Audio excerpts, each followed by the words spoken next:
La triche, chapitre 7. Je m'appuie contre un mur. Mes jambes sont trop fatiguées pour me porter. Mes genoux lâchent et je glisse vers le sol. Je reste là, immobile pendant plusieurs minutes, à fixer les stores baissés. J'ai peine à le croire. Sean Léger était dans la classe de M. Draper. Sean, le meilleur ami de mon frère. Ne juge pas trop vite, me dis-je. D'accord, peut-être ce n'était pas Sean. Après tout, je n'ai vu que le dos du gars. Peut-être était-ce quelqu'un d'autre. Beaucoup de gars pourraient ressembler à Sean, vu de dos. Et marcher comme lui? Et porter les mêmes vêtements?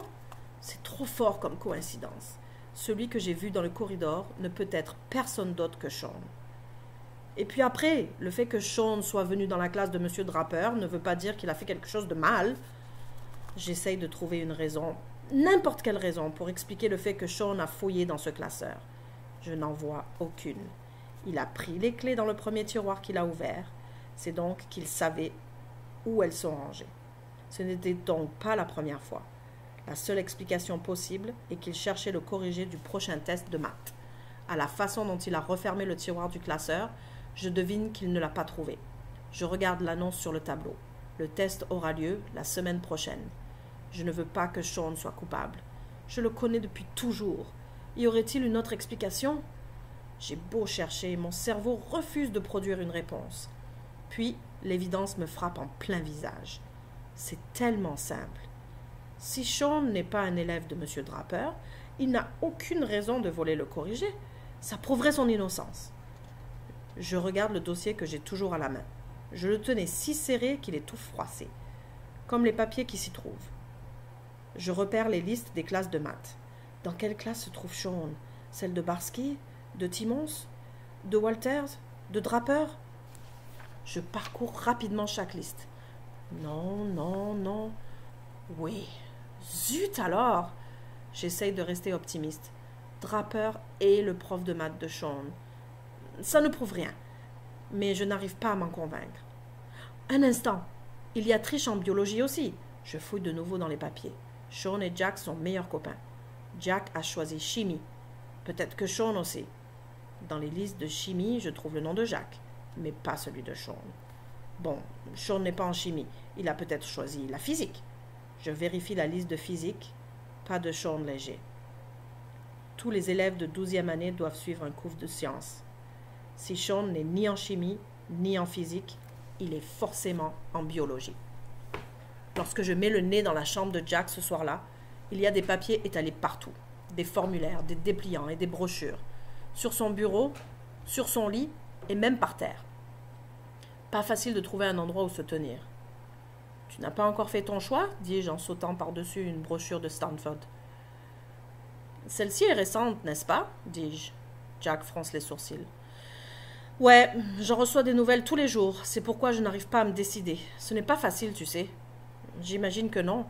As-tu lu toute cette paperasse ?»« Juste une 50aine de fois, murmure-t-il. »« Alors, où est le problème ?»« Trop tard. Je constate mon erreur. » Jacques se met à parler de la difficulté de faire un choix. Tous ces établissements ont d'excellentes équipes de basketball. Je sais que peu importe l'établissement, je ne jouerai pas beaucoup la première année, mais l'entraînement sera formidable. Je devrais profiter au maximum des occasions qui me seront données de jouer. Je rêve, bien sûr, d'être recruté dans la NBA. Mais, comme ce n'est pas une certitude, il faut choisir une université qui a un bon programme académique. Si je n'ai pas la bourse pour le basket, je vais avoir besoin d'une carrière. En quoi? Jack lève les mains. C'est bien là le problème. Je ne sais pas. Je pense au droit, mais d'un autre côté, j'aimerais être architecte. Et je m'intéresse aussi aux affaires. Mais les cours qui mènent à toutes ces professions seraient forcément différents, n'est-ce pas? Justement, gémit-il. Chaque établissement a ses points forts. Je n'ai aucune idée quoi faire. Plus je reçois d'offres, plus j'ai de la difficulté à décider. Qu'est-ce que les parents en pensent? Jacques roule des yeux. Papa dit de choisir celui qui offre le plus d'options. Et maman, de suivre mon intuition. Jack me regarde intensément. Et toi? Qu'est-ce que tu penses que je devrais faire? Oh, dis-je en levant les mains. Je fais un pas en arrière et atterris sur des formulaires de l'université de Washington. Oups, désolé.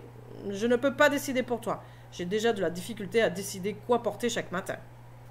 Jack fronce les sourcils. Eh bien, si tu n'es pas venu pour m'aider, qu'est-ce que tu me veux? Eh bien, dis-je d'une voix traînante, j'espérais que tu pourrais me donner un conseil. À quel sujet? J'ignore comment Jack va réagir à ma révélation. Mais il y a une seule façon de le savoir. Je respire à fond et me jette à l'eau. Tu te rappelles ce sondage sur la tricherie? Ouais, et alors? Eh bien, j'ai reçu un message dénonçant une triche dans les cours de Monsieur Draper. Les tests corrigés au scanner. Jack éclate de rire. Et tu as cru ça? Je me raidis. Je suis reporter, Jack. C'était une piste, je l'ai suivie. Il cesse de sourire. D'accord, qu'as-tu découvert? Rien, n'est-ce pas? Erreur. Je lui explique que les notes et les listes d'élèves tendent à confirmer l'hypothèse de la triche. Et puis, je suis allé dans la classe de M. Draper pour y jeter un coup d'œil. Alors? Je hausse les épaules. J'ai vu un tableau, l'annonce du prochain test. Oh, beau travail, Sherlock, dit-il en ricanant. Ce n'est pas tout, dis-je froidement. Oh, désolé, dit-il d'un ton qui manque de sincérité. Je lui parle de la personne qui a fouillé dans le classeur du local de M. Draper.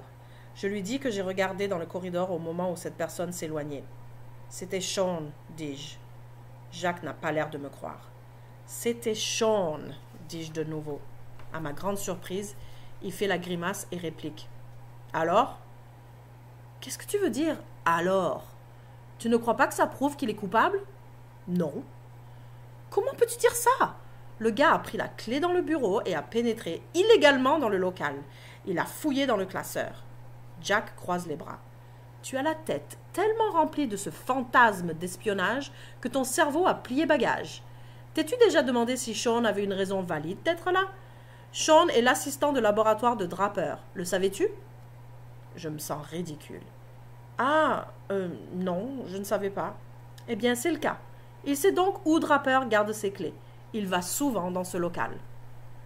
Ah, dis-je encore. Oublie donc cette histoire, grommelle-t-il. C'est un sujet de reportage, Jack. Et ce qui est exposé n'est pas toujours joli.